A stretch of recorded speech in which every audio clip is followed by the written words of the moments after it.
Hello and welcome to gagrule.net. This is Gagrule Live on Facebook. And today we have a guest. I had to write it down because I just didn't want to screw up. He is no stranger to Armenians all over the world and also to Armenian adversary.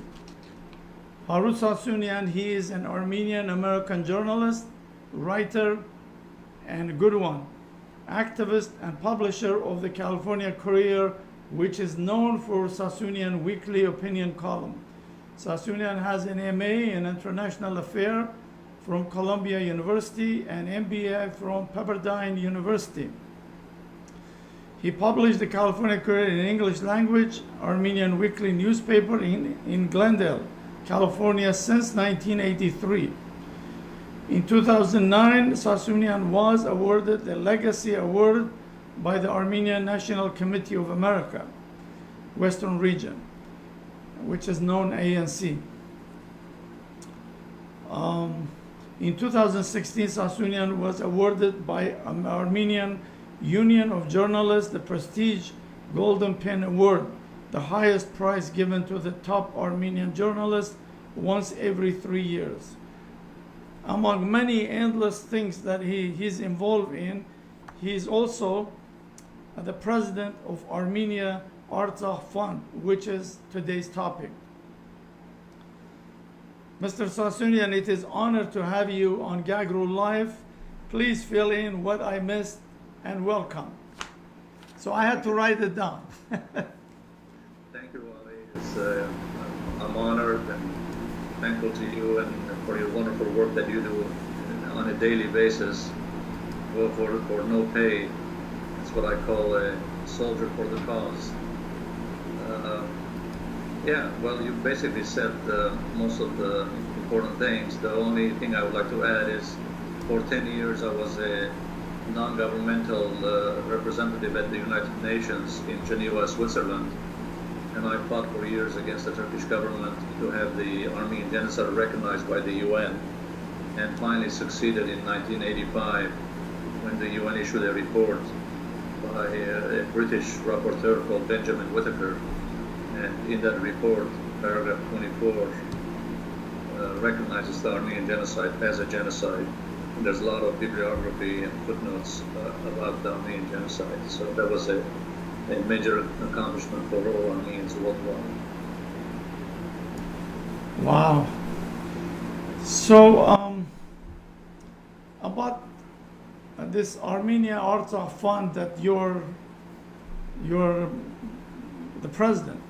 So Right. please tell us what is it, when it started, and how is helping Armenian Artsakh, and where it was and where it's going now.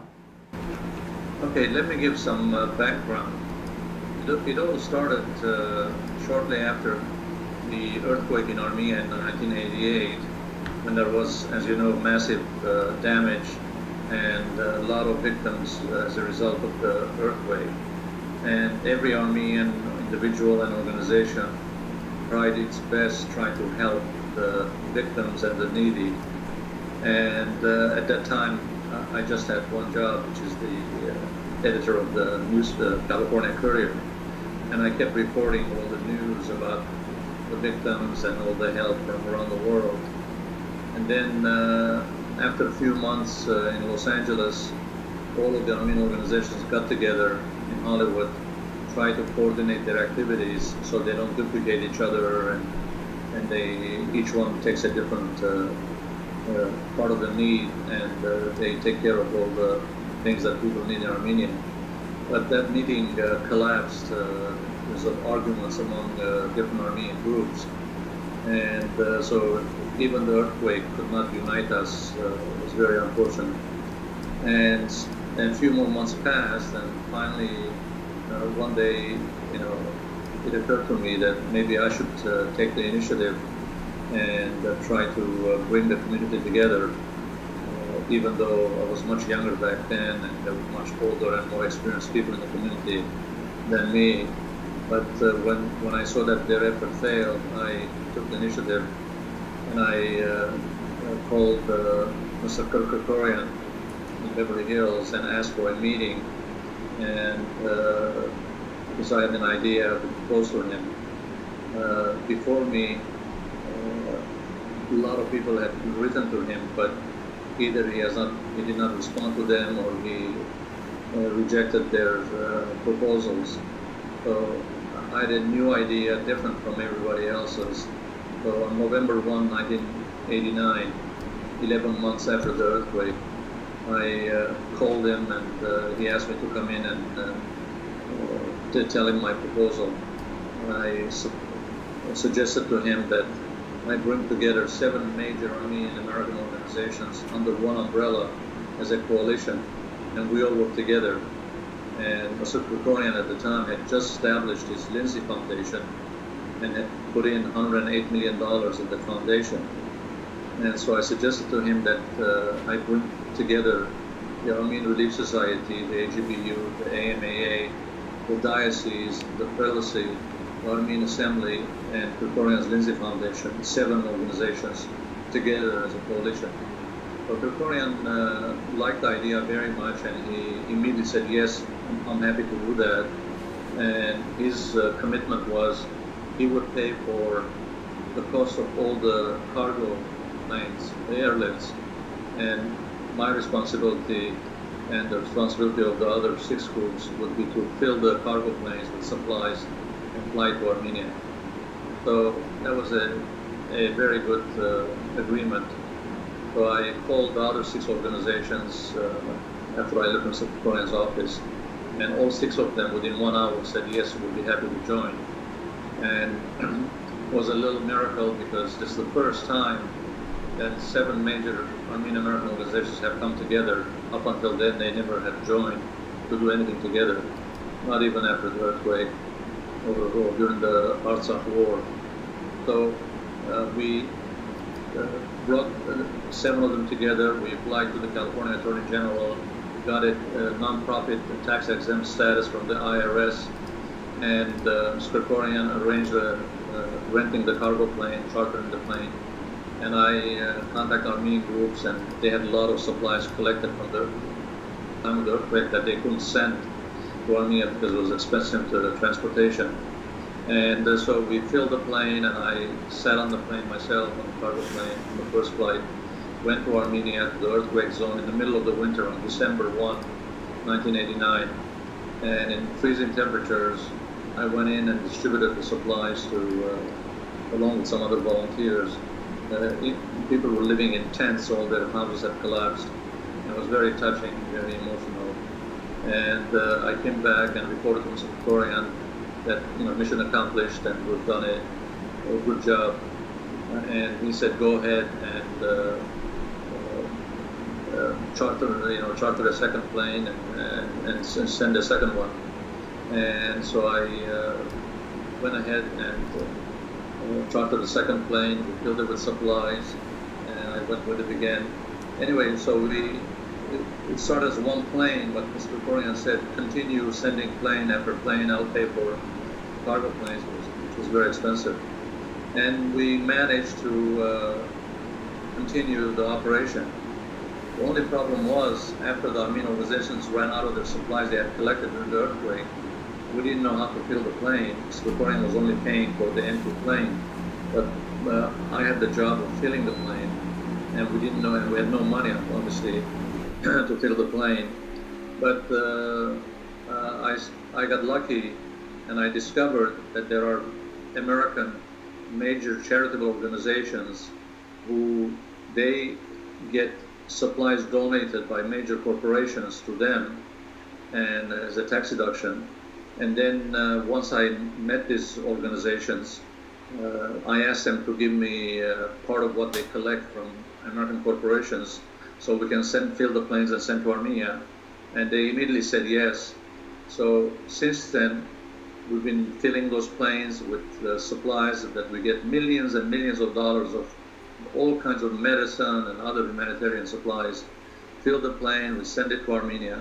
So we did this for up until 2011, and by then we had sent about 158 cargo planes of supplies to Armenia and Artsakh, and worth about $700 million of supplies, and distributed to all the hospitals, clinics, the Armenian charities, for school children, for orphanages, and whatever Armenia needed, we tried to find it and fill the plane and send it. And in 2011, Mr. Krikorian, at very old age, decided to shut down the Lindsay Foundation. And then shortly thereafter, the board of the 6 organizations, they decided to close down the United Armenian Fund. But knowing how much desperate the Armenians in Armenia were for medicine and other supplies, I could not in good conscience just shut down and go home. So I made a promise to myself to open a new charity by myself and continue doing the work without any of the organizations. And I called the new organizations Armenia Artsakh Fund, which is the name today. And so that was established 2 years ago. And we ship every year about $25 million of supplies that we get for free. So we pay for transportation to transport all these supplies to Armenia. We don't ship it by air anymore, it's very expensive. We send by containers, sea containers, 20 or 40 foot containers.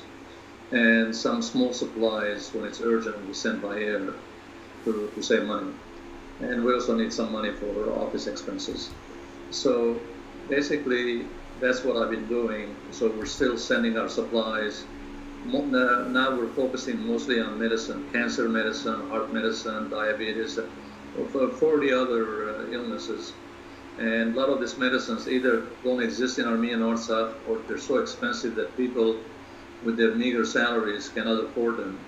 So I feel very good about what I'm doing. It's very satisfying to me, because I know that actually people's lives are being saved on a daily basis in Armenia. Without the cancer, without the heart medicine, people would actually die because they can't afford it. So I want to continue as long as God gives me strength and patience to continue doing this work. It's of course more difficult now because I don't have support from the Krikorian's Lindsay Foundation, and I don't have support from the other Armenian organizations. So I'm at the mercy of people being kind and generous to donate, and it's getting more and more difficult to find people to donate. So one of the things I spent, unfortunately but necessarily, a lot of my time in meeting people and asking them to contribute to my charity. Of course, it's a tax-deductible donation, so they benefit from the tax deduction. They also help save lives in Armenia. I always tell the donors that if an Armenian soldier is shot by the Azeris on the border of Artsakh and get killed, we all feel very bad and we're very sad, and rightly so. But if we don't send the medicine to Armenia, not just one Armenian, but hundreds of Armenians will die every month because of lack of medicine from heart attacks and cancers and other illnesses. So how much more we need to be caring about our people so that this good work of getting, the hard part is done. I have now established sources for 25 years, in fact 29 years now, that we get millions and millions of dollars of medicine for free. And I'm the only person that does this, and it would be a shame to lose this wonderful source of free medicines, valuable medicines, life-saving medicines to Armenia. Well, all I need is just some support from the community to help us pay for the transportation. And I think I've talked long enough, Wally. No, it's interesting. Now, who make the decision which kind of medicine or equipment do you guys make, or those demands come from there? Okay, that's an excellent question. Even though over the years I've learned a lot about medicines, but I'm not a doctor, so I don't make the decisions because I'll be making the wrong decision. So the way we work is this. Every time we get an offer for medicines. And when I say offer, it's incredible, the offers. Like this week, just today, we got an offer for over $2 million of medicine for free.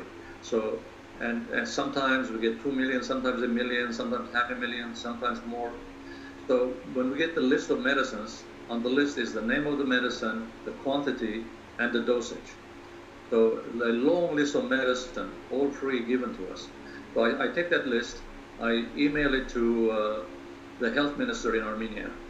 They go over it and they see which medicines they need, which ones they have enough or not enough, and how much of it they need, given the expiration date. And they write back to me in a couple of days and they say, here's what we need from your list. I only send them what they need. And also Armenia has a law where you have to have a import license to be able to ship medicine to Armenia. You can't just take medicine and take it to Armenia. You need import license. The government has to approve the medicines, because if it's the wrong medicine, it can hurt people, or if it's fake medicine. So they check the medicine, they have labs, everything is okay. The medicine I send, all FDA approved American medicines, so there's no problem with our medicines. And so the government approves it. We send it to the health ministry, and the health ministry distributes it to all the hospitals nationwide in Armenia and the clinics. And also the same thing happens with the health minister of Artsakh. He also picks medicines from the list. We give it to him, and then he distributes it to all the hospitals and clinics in Artsakh. So that's how we work. So this is life-saving stuff. Yeah. That's why I'm so anxious to make sure that the money doesn't run out and we continue providing, because those people will really die. I mean, I always say, if I was shipping hats or shoes or socks, that's not going to save somebody's life. It would be nice to have them. It's a luxury item maybe, or necessary item. But nobody's going to die because they don't have a hat or a shoe. But if somebody has cancer and we don't provide the cancer medicine to them, they're going to die. Same thing with the heart medicine and other medicines like that. So we're actually saving hundreds of people's lives every month, and we just can't stop. Especially, we're lucky enough to have found 29 years ago, the source of these major charities who gives us millions of dollars every year of free medicine. So it would be a shame to stop doing what we're doing when the activity is so helpful. Like you said, it's life-saving. Yeah, it's amazing. It's like there are so many Armenians doing so many of those things. First, I never knew about it until I got in this media. They invite you, you go see those projects. And there are so many people like yourself is so committed doing this. But this is really the biggest, I think. This is like directly affect everybody, every soldier, every citizen, and even though I might say Armenia is getting better with medical services, and I even did my dental there, I wanted to be the guinea pig, so I could talk about it. But yeah, those stuff is really, and we also putting on the screen where people can contact you or your organization, and the phone number there. And so please do whatever you can to help, because really it's a good cause. Think about it, when you hear that soldier wounded there in Artsakh and they have no medicine, nothing to help them, and that's even worse. So yeah. You're absolutely right. 2 years ago, in 2016, when the Azeris attacked Artsakh, the 4-day war, and the health minister called me same day, and we were able to get over $20 million of medicine, and I was able to find the money for airlifting, because every minute counted, because there were a lot of soldiers wounded and they needed the medicine to save their lives, and we immediately shipped it. And in fact, we shipped them more than they needed so that they can put it in storage and especially the medical supplies that don't expire. And so that next time there's an attack, they don't wait for someone from America to send them supplies. They have it in storage on the border and right away to take care of them and save their lives. I must say, regarding the improvement of medicine in Armenia, I must say that contrary to what people may think, Armenian doctors are very, very advanced, very knowledgeable, and that they're probably par with American doctors. The only thing lacking is modern equipment and the medicines. Otherwise, they have the skill. The skill is there, the care is there. They're wonderful doctors. I know many of them in the past 29 years. They're very dedicated. And if we give them, in addition to medicine, we also ship a lot of medical equipment to Armenia. And a lot of the hospitals now have American medical equipment. And sometimes we also send people to train them to use it, and if something breaks, we send them spare parts. So we try to be helpful to them, but the work actually is done by them, not me. We're only in the role of assisting them. And they do the surgery, they're very committed, and some of them are trained in the US, and when they go back, they train their colleagues. I also forgot to say at the beginning that over the years, by shipping tens of millions of dollars of medicine every year and humanitarian aid, now after 29 years, we have shipped to Armenia and Artsakh, believe it or not, $800 million of humanitarian aid. Wow. Mostly medicine. And we haven't paid, obviously, $800 million to buy this stuff. Most of it is donated free by major American charities. That's the value of what we're doing. We maximize, we would never be able to collect $800 million from the community to do this work, but we don't do that. And most of the time, most of the years, Kerkorian paid for just transportation, and the supplies were free. But now we need, a small amount, relatively small amount of money to ship. I'll give you a very little sad story. A couple of years ago, one of these major American charities offered us $2.5 million of the most advanced cancer medicine for free, $2.5 million worth. So I checked with the health minister in Armenia, and the health minister talked to me. He said, is this free, or we have to pay for it? I said, no, everything we give you is free. And he said, wow, this is incredible. In fact, if you can get more of this medicine, send it. This is the latest, most effective medicine that will fight cancer. Cancer patients in Armenia, unfortunately. So here I am now. I'm donated $2.5 million of cancer medicine, but we didn't have the money to ship it. Wow. So it's very embarrassing to tell a non-Armenian who's giving Armenians $2.5 million of cancer medicine and say, sorry, we can't ship it. But what can I do? I didn't want to lose the donation. So with great embarrassment, I told the American guy, I said, we don't have the money. Would it be possible for you also to pay for the shipping so don't lose the donation? And he was kind enough to also donate the money to ship it, not just the $2.5 million. It's a little embarrassing. If somebody gives you $2.5 million of medicine, you say, can you also give us $8,000 to pay for the container? But we have to, and we can't stop. Just like today, we got $2 million of medicine, and we're almost out of funds.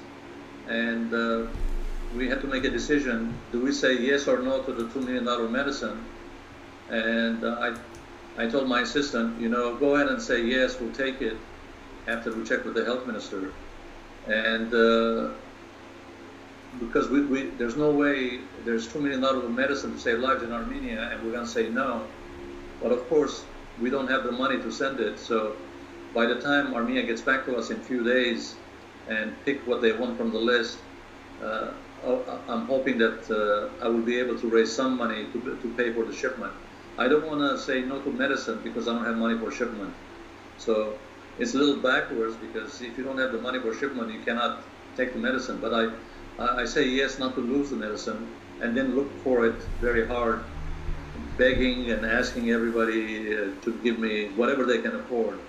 You know, if they're regular people, they can afford $25, $50, we'll take that too.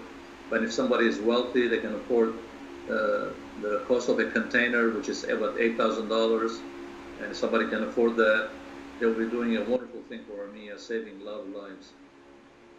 I never thought your organization involved in this millions of dollars. You know, I just thought maybe a couple of $1,000 here and there, but this is a huge project. And also, people donate and we don't have money to ship. I mean, this is really, really embarrassing, you know. And I hope whoever is listening to this, I mean, you know, like it helps whether you give 10, 20, $30, whatever, and it still helps to get this medicine to those people needed, especially the soldiers. You know, yeah, the Garabal, they really need there is no day go by as we don't hear somebody's got wounded and attacked to the villager, they get wounded. So it's you're doing amazing work. You know, I salute you. You know, but beside all that writing work you do, this one it's huge, and I don't know how you manage it. You know, and you have to go there and beg people for money. You know, to ship. You're not begging for yourself even. It's for the great cause. Well, I hate to ask money from anybody. That's my nature. But I have no choice, because if I stop begging for money, stop asking for money, the operation will come to a stop, and all these people that are relying on me to send them medicine to save their lives, they have no other option. No one's gonna give them money over there or medicine. They wait for the medicine so that they can survive. And I do it with great pleasure and enthusiasm. I'm very committed. You know, God give me good health and long life and patience. I want to do this as long as I can, because, you know, if I stop doing this, I don't know of any other Armenian who can send to Armenia $25 million of free medicine every year. If somebody else was doing it, maybe I would stop doing it. But there's nobody else, unfortunately. And all the sources we developed for 29 years, each of these groups that we contact over the years, they've given us $150 million of supplies and medicines. So it's this wonderful channel we have established, and you just can't allow yourself, you can't sleep at night knowing that all these people in Armenia, their life is at risk because the medicine has stopped coming. And they don't have a choice. They can't get the medicine from anywhere else. They can't go to a pharmacy. No one's gonna, you know, somebody can send them a bottle of medicine, maybe a relative, but the bottle is nothing. You know, what happens after the bottle is finished? When we ship stuff by container load, by truckload, by plane load. You know, a massive amount, millions of dollars of worth of medicine we send. Why? Because we're not just trying to help one individual patient or one village or one clinic. We try to help the entire population of Armenia and Artsakh. So we're talking about millions of people. So this is not a small operation, because as opposed to many other charities, Armenian or American charities, who help a particular project or a particular village or school, we're not in that situation. We try to help an entire country. In fact, two countries, the Republic of Artsakh and the Republic of Armenia, because they're all our people. This is incredible story, you know. I just didn't believe I didn't expect it, you know, like those are millions and millions and $1 involving, and people are donating. All we need to do is just ship it. I mean, how more difficult is that, you know? And we gotta get this message out to all Armenians, you know, like to support this cause, because uh, I didn't know like people are even donating, this much medicine. I thought you were going there buying those things. But this No, is, I cannot buy $25 million of medicine a year. But I can barely find enough money to pay for shipping. And the ironic thing is, Wally, is that somebody gives me $2 million of medicine, valuable medicine, not expired medicine. People think this is junk medicine. No, Armenia will not allow, as I said, they give import license. They don't allow any medicine that's less than a year before expiration. So we never send junk medicine. We never send expired medicine. Even if I was stupid enough to try, the Armenian government would block it at the customs. They would not allow it in the country. So here's the irony. Irony is a non-Armenian company gives us, let's say, $2 million of medicine, and I don't have $8,000 to take that $2 million medicine and distribute it to the people who need it to save their lives. this is amazing. This is bizarre story. This is really bizarre. Like, I just don't know how to say it. This is, wow. Well, it's very, very upsetting when I have to turn down medicine because I don't have the money to ship. And I try everything I can, try to find the money little by little, here, there. Do you do things like, I hate to do that, like say Kickstart, stuff like that, and get some money? I have not, but Facebook has a fundraising option. Recently, I put my fund and I put a description of what we do that I explained to you on Facebook, and we got a couple of $1,000s. But my problem is we need much more than that. We need tens of thousands of dollars to. I think we should do some like Kickstart, and then every day we talk about it, how much money get collected, things, and because that's only ways, and because I think Kickstarter, they give you like 30-day or more, so then you have enough time, because I don't know how the Facebook one works, but I know those Kickstarter, there are a couple other organizations like that they do, and you could do it like maybe twice or 3 times a year, or when this medicine you get them, it's a seasonal or whatever, and something like that, because I just don't know, like, this is such an important stuff. It's just heartbreaking. You get $2.5 million medicine free, but you can't ship it. Right. That's very sad. It's very upsetting to me, and sometimes I have a hard time sleeping because I'm worried about losing the medicine because we don't have the money, and that's a ongoing thought in my mind. Constantly worried about where's the money going to come from to ship the next donation. As I said, we just got $2 million, a little over $2 million today, and we have to worry about shipping it. And next week is another one, and the following week another one.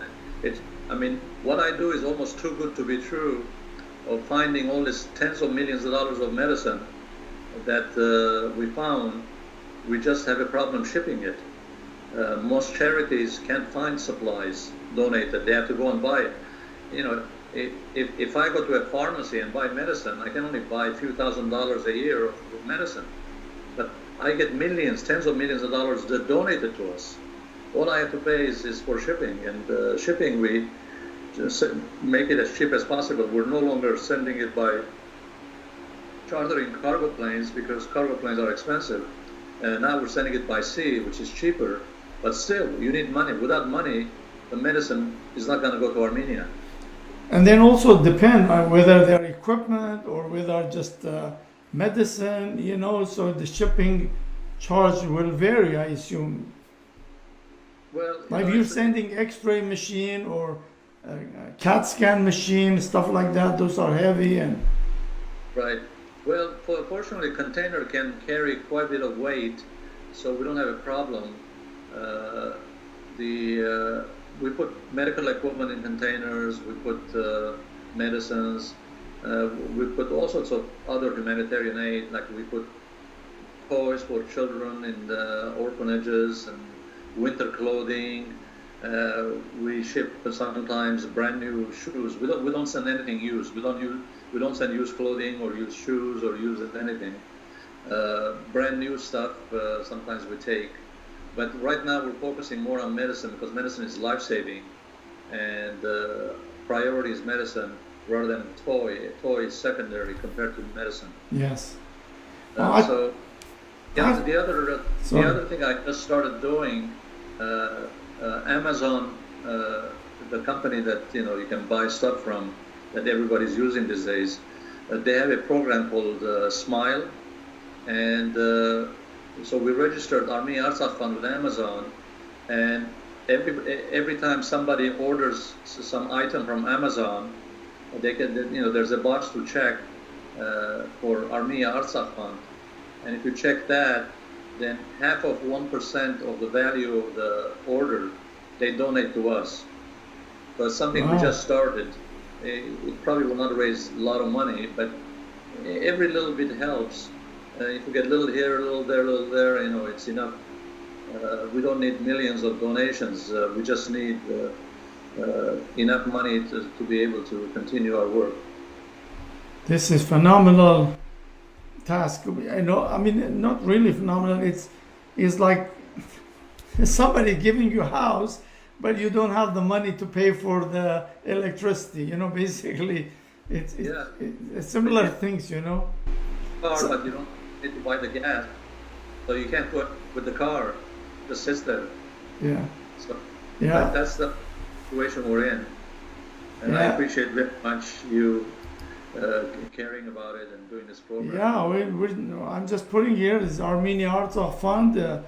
You could send to Mr. Sassounian. Email is there. There's a phone number there. You call it, send your check, whatever, or please talk to your neighbor. Just tell them how bizarre this story is. You have $2.5 million, but you don't have $10,000 to ship it. How bizarre is that? And I think it's Armenians everywhere should just every month, say, hey, here's my $5 or $10, send it to this fund. I'm sure you have some bank account too, so that people could send it directly there. Oh yeah, but also I must repeat again that we're a non-profit. It's a tax-exempt organization, so any donation you make, regardless of the amount, is tax deductible. So you get the benefit of tax deduction of the money you donate. And of course, the charity has its own, bank account, and we have auditors. They audit our operations every year, and so and we haven't had in 29 years a single scandal of any kind, a single dollar missing or misplaced. We take our job very seriously. It's for the good of the nation, for the soldiers, for Artsakh, for Armenia. So, we don't have the luxury of having too much money and not knowing what to do with it. Just the opposite. We have too little money and sometimes no money. And already the United Armenian Fund we had to close down because we had no money. And because of my stubbornness, I opened a new one, Armenia Artsakh Fund. But it really bothers me if I have to close this one too. I want to make sure that I can do everything possible, humanly possible or even impossible, to continue this charity, because we really, really, believe me, save lives, tons of lives in Armenia every month. These people will not last more than a month without their cancer or heart medicine or other diseases, epilepsy, you name it. We provide also medicine. And we're, like we said, we're lucky to have the medicine donated. It's not like we need $25 million to buy the medicine. We don't. Medicine is free. Just give us little assistance to ship it to Armenia and get it to the people, the patients who need it.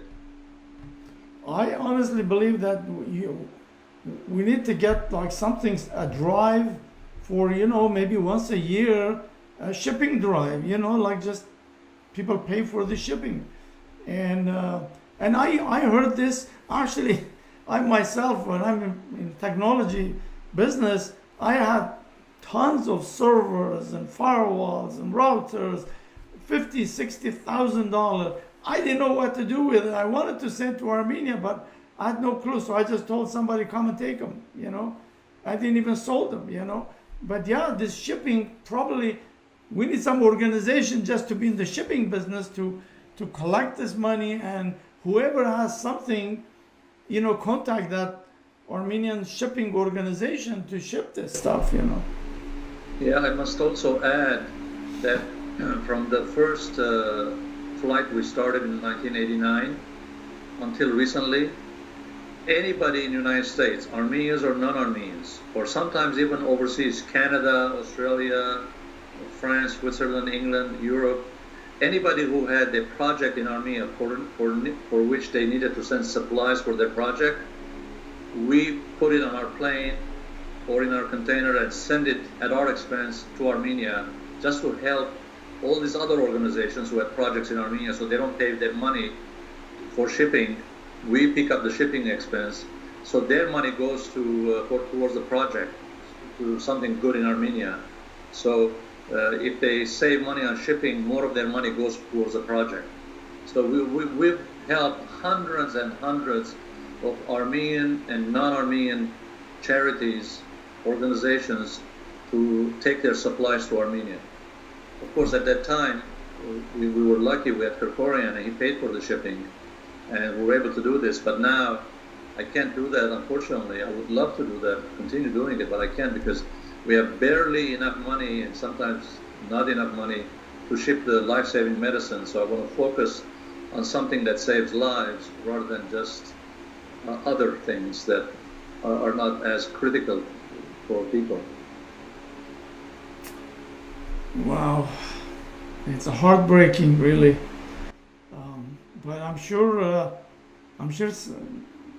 myself and many others who is listening today, probably come up with some idea, something how to do about this shipping. Because I mean, you got $2-3 million somebody give you, and you can't ship it. I mean, how bizarre is that? Nobody even believed that. It's, as you mentioned, it's too good to be true. And you know, when people die, after they die, it's useless to cry over them, because the time to care is when they're alive and they need something to save their lives. Whether it's a soldier or a regular child or father and mother or whoever, they're all our fellow Armenians, and we care about them. But we care not just by words. Words don't mean anything. Words don't do anything. Just saying I care about Armenia doesn't do anything. What are you willing to do for it? You know, are you doing something to help Armenia? You can decide what to do. It's your decision. But do something to help, rather than just talk about how much you care about Armenia, because talking doesn't do anything. Unfortunately, we have a lot of people in our community who just talk, but it doesn't save any lives, doesn't do anything, doesn't help anybody. So, you know, help people, help save their lives, rather than say, oh, I'm so sorry, a soldier gets shot, and because lack of medicine, soldier dies by the time they bring him to Yerevan. But if they have the medicine in Artsakh and the hospital's operating, they can right away take him and save his life. So take the preemptive action before the person dies is very important, rather than just worry about it and feel sad and just shake your head and how terrible it is. Azeri shot our soldier. Yes, terrible. But what have you done to help minimize the damage and the loss? Did that guy who, what was that, All Armenia Fund, he gambled the money, did that have effect on those charity organizations?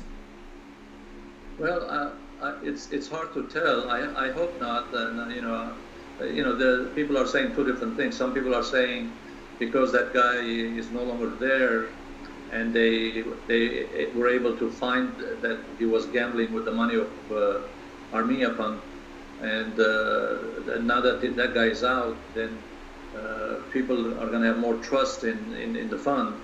The Armenia Fund is different from the Armenia Artsakh Fund. Armenia Fund, they do an annual telecom, and they do projects in Armenia and Artsakh. But with the new government in Armenia, I hope that also will help us, because the new government is getting rid of a lot of corruption. And after years of corruption, very few people had any trust. And one of the things I was facing, every time I talked to a donor who asking for money, they would say, "Oh, I don't trust people in Armenia. They're going to steal the medicine, steal this, steal that." And I keep telling them, not everybody in Armenia is a thief. There are thieves in every country, including Armenia, but we could control and make sure that our medicine is well protected. But people use that excuse for not contributing anything. And if you convince them there's no corruption, they're going to come up with another excuse for not giving money. So right now, I hope Armenians will be a little more excited, knowing that with the new government, new prime minister, new health minister, and new directors of hospitals, people will trust and trust them and trust us that their money is serving a good purpose, and not to be so suspicious about everything. Some people use suspicion as an excuse for doing nothing and not giving money. Others are really suspicious, but I hope that with the new government, people will trust them, will trust us, because we have a long track record. We have 29-year record of nothing going wrong, not a penny being lost. Our operations are audited, and anybody can question anything we have. We have our files for the past 29 years. We kept them. So anybody who questions anything, we can show them. People can go to Armenia and talk to the health minister, go to heads of hospitals and ask where they get their medicine. And a lot of them they get from us for free on a regular basis, on a monthly basis. Actually, I met the new minister, the health minister, but he was new and I had no idea what to ask him, because if somebody's new, what do you ask them? But I wish I knew this. I would throw this on them, say, make some budget, get those stuff from, because as you mentioned, they're going to have lots of millions of dollars of this corruption money, and they could use some of that for this. Well, you remind me, Wally, another important issue. When we send to Armenia every year $25 million of medicine, that's the government doesn't have to spend of its own budget $25 million to buy these medicines. Yes. We're actually helping the Armenian government's budget also, not just helping with medicine to people. We're helping the government with this budget. We're saving them $25 million. We're providing that money that they would have normally paid for. We're providing. So they should all be very supportive, both people in diaspora who care about their brothers and sisters in Armenia, and people in Armenia should care. We're keeping them alive, and the government should care, because we're providing life-saving medicine that normally we don't. If tomorrow I stop, the government has to pay $25 million from its own budget to buy this medicine. They want to keep the people alive, and that's the government job. Keep them healthy, educated, employed. That's what government does. And we're actually providing assistance to the government by saving them and coming up with $25 million of medicine for them, so that they don't have to spend $25 million themselves. Well, great. So for some reason we had some issue here about the microphone. We had only your picture there, not your live picture, but your voice. And I'm sure next time we just had so many technical issues. So I hope next time we'll have fixed all these things and make sure everything works. And I really thank you very much for enlightening us this, and I hope other people, if you have last things to say, please feel free to say it. Yeah, well, thank you very much for this opportunity. I think I've said enough for now, and some other time I'll tell some interesting episodes of how we went through great lengths in doing very unusual things to come up with things that Armenia urgently needed, and we can jump forward and help provide those very critical items. Yeah. And I have very interesting episodes I can relate to some other time. Okay, great. Thank you very much. And I hope this thing's didn't screw up because we have this audio issues. But if it's, we will still do it. We'll keep doing this until we get it right and we get it people to really start helping this. This is a really bizarre story. You know, you have $2.5 million, but you can't afford to ship it. It's just, I never heard of a story like this before. So thank you very much and all the best.